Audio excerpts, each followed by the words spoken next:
Alright, welcome back to Kitchen Table Commander. We're going to do something a bit different this episode, and we're going to talk about Journey Into Nyx, which recently came out, and yeah, what are we going to do today, David?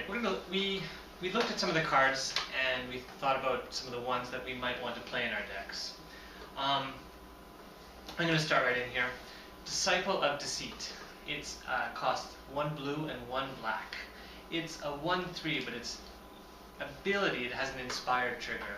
So whenever Disciple of Deceit becomes untapped, you may discard a non-land card. If you do, search your library for a card with the same converted mana cost as that card, reveal it, put it into your hand, then shuffle your library. Now, for me, 1/3 isn't all that impressive, and probably attacking with it is not really in the cards, and, you know, not much point, right? But in my Phoenix deck, there's a way to tap to mill. So whenever it untaps, it seems like a great way to get another card. So it seems like really good value for the cost. And then on the same lines, we have King Makar, the gold cursed. So he also has an inspired trigger. When he untaps, you may exile target creature. If you do, put a colorless artifact token named gold onto the battlefield. It has sacrificed this artifact, add 1 mana of any color to your mana pool. So once again, it's just amazing value. You don't have to attack with it. Actually, you don't want to attack with it. So you'll mill 3, then you'll exile a creature. Seems pretty good. Yeah, and I just wanted to jump in here and talk about how unhappy he looks. Money can't buy everything? Yeah, well, that would suck. I mean, God, how do you make your breakfast in the morning? It's a total disaster. You could invest in a pair of gloves, I guess. I guess you could hire someone with all the gold he's making. That's true. But how would you eat it? They'd have to feed you. But if it touches his tongue... Does it turn to gold then? I don't know. We don't know a lot of... I mean... King Midas, but... They don't really get that specific with his it. story's a little flawed, I think. Maybe it's just when he touches something. Maybe just his hands. Just his hands. So his tongue. I don't know, guys. If you know the answer to that, please let us know, because now I'm not going to sleep at night wondering about how King Midas ate. Or King Makar. So, right. Yeah, wow, what a mess. What is this? That really suck. Okay, so we're going to jump into the Dictates now, which is a cycle of cards, 1 from each color, related to one of the gods. So, jumping right in, Dictate of Krufix, 1, a blue and a blue. Where are you going to put that? Oh, where do you think I should put it? Hard to say. I have an idea. It's going to be a friend of Zedru. Yeah, so if you guys have been watching the show, you know I have a Zedru, the Great-Hearted deck. So Dictate of Krufix, 1 blue blue, enchantment, and it also has flash. At the beginning of each player's draw step, that player draws an additional card. It's good. Yeah, so everyone benefits from it. So it's kind of a group hug in Commander, but also the fact that it has flash means that you get to play it on your opponent's end step. And you draw the first card. And you draw the first card, and then with Zedru, things get pretty out of control. You can give it to someone, right? Yeah, and I can also give it to someone and still benefit from it as well. So you get 2 cards from it. Yeah, so lots of drawing. I play a card in Zedru that also doubles my upkeep, or my... You get an extra upkeep. I get an extra upkeep. So I'm actually drawing a lot, just so many cards. So many cards are being drawn, and we're all having a good time. So, moving on to the next Dictate. Dictate of Cara also has flash. It's an enchantment. Whenever a player taps land for mana, that player adds 1 mana to his or her mana pool of any type that land produced. So another kind of group huggy card, because everyone's benefiting. This will find a home in my Zagana deck, because she casts lots of big things. It's a little less dangerous than, what's the other one? I can't remember what it's called now. But there's a 3-mana enchantment, of course everyone will know it, which doubles mana. But this one, you can do it on your end step. You get to cast, you get to use the mana, so I think it'll work well. So you get that initial bonus, so I think it's probably a card that you don't want to just play off the bat. You probably want to save it when you know, like, I'm going to cast something really, really big this turn, do something crazy. Because, of course, in Commander, the games are pretty long, so if you misplay it, you might end up in a bad situation. Yes. And then for me, I'm looking at the Dictate of the Erebos. It seems almost too good to be true. It's another Grave Pact, and my Chattergang Brothers deck will enjoy it immensely. I'm sure Justin will also enjoy playing it. It's in a sense a little bit. It could be easier to cast than Grave Pact because Grave Pact is 3 black and 1 colorless, and this one is 2 black and 3 colorless. So it could be a little bit more flexible.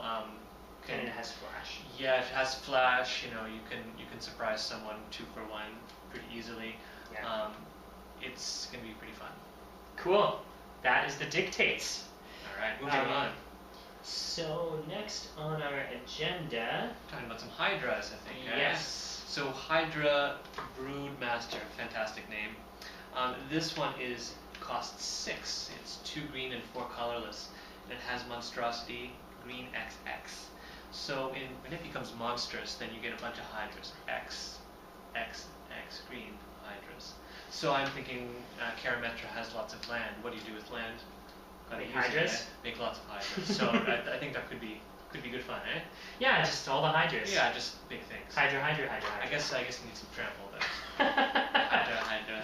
So continuing on the big monsters, Scourge of Fleets. Release the Kraken. So again for Zagana, which is very much a flavor-based deck. It's all sea monsters, Krakens, octopi, and leviathans. How many octopus creatures do you have? I think only one. So it would be just octopus? Just an octopus. Yes. It's a good one though. We need some words about octopus. So Scourge of Fleets is a 5, a blue, and a blue. It's a Kraken. When Scourge of Fleets enters the battlefield, return each creature your opponents control with toughness X or less to its owner's hand, where X is the number of islands you control. It's pretty good. Pretty good. Of course, because again, it's green-blue, you're not just playing islands. But, she ramps land. Yeah, definitely. And it definitely goes with the deck, which has a lot of kind of board wiping and... like mass bouncing type things. Exactly. It just keeps things away, especially with Whelming Wave and Krakens. You can keep things away. And then just have all the Krakens. Just only Krakens. Hydras, Krakens. Krakens, yes, exactly. Alright, speaking of Hydras, we get to another one, Hero's Bane. And this one costs 2 green and 3 colorless. And when it enters the battlefield with 4 +1/+1 counters. Then you pay 4, and then you put X +1/+1 counters on it, where X is its power. So it's kind of like a Chameleon Colossus type thing. The bigger it is, the bigger it gets. Yeah. I guess that makes sense. Yeah. The bigger it is, the bigger it gets. So it multiplies quite rapidly. So once again, Cara would enjoy having it because it's a big thing. Needs lots of lands. It's fun to attack with big things. Very Commander to, just you get lots of mana in Commander and then you use it. Exactly. To make a big Hydra. Alright, now we move on to the gods, last but not least.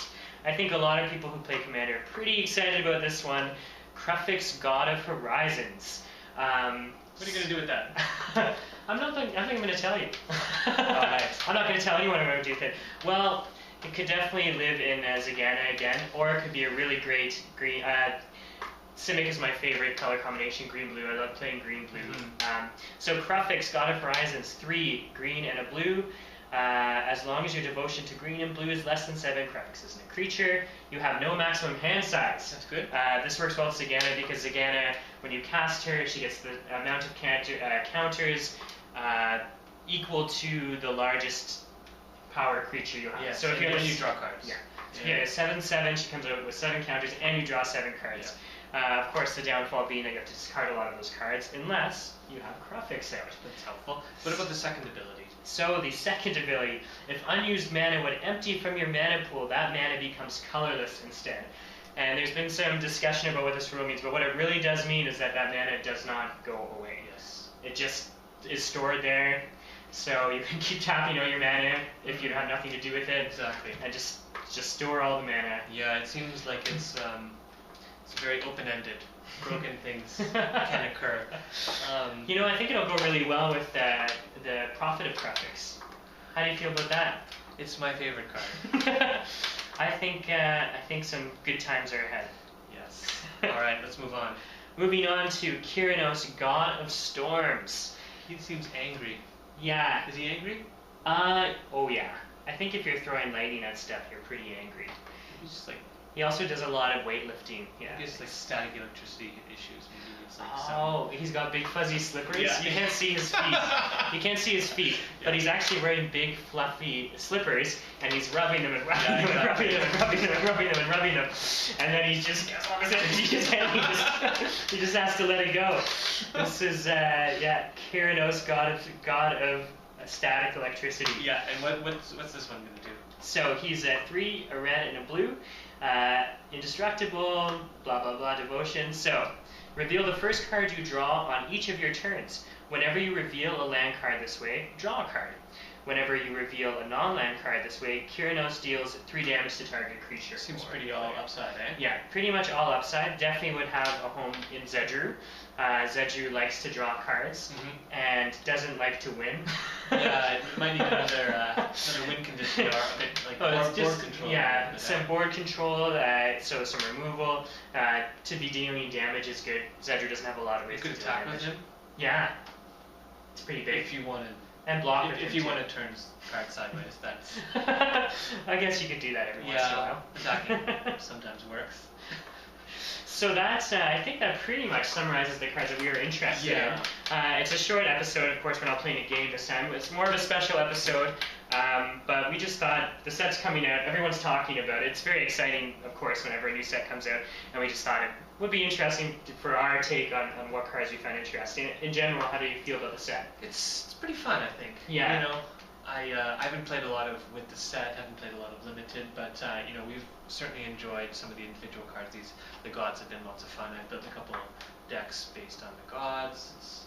I'd say that you know, as a commander player, just the gods alone were enough to make the set worthwhile, because just there a lot of them are auto includes. I think even if they're not your commander, they're just so great, and they're just fun too. I mean, static electricity, fluffy slippers. So thanks for watching today. Definitely comment on the video. Let us know what cards caught your eye, whether they might be commanders, whether you want to add them to your decks. We'd love to hear what ideas you had about it, or even ideas on the cards we mentioned today. You can check out this video and our other videos and our blog, different deck building articles at www.kitchentablecommander.com. Check us out. Send us an email if you'd like. Watch our videos. And thanks for watching. Thank you for watching.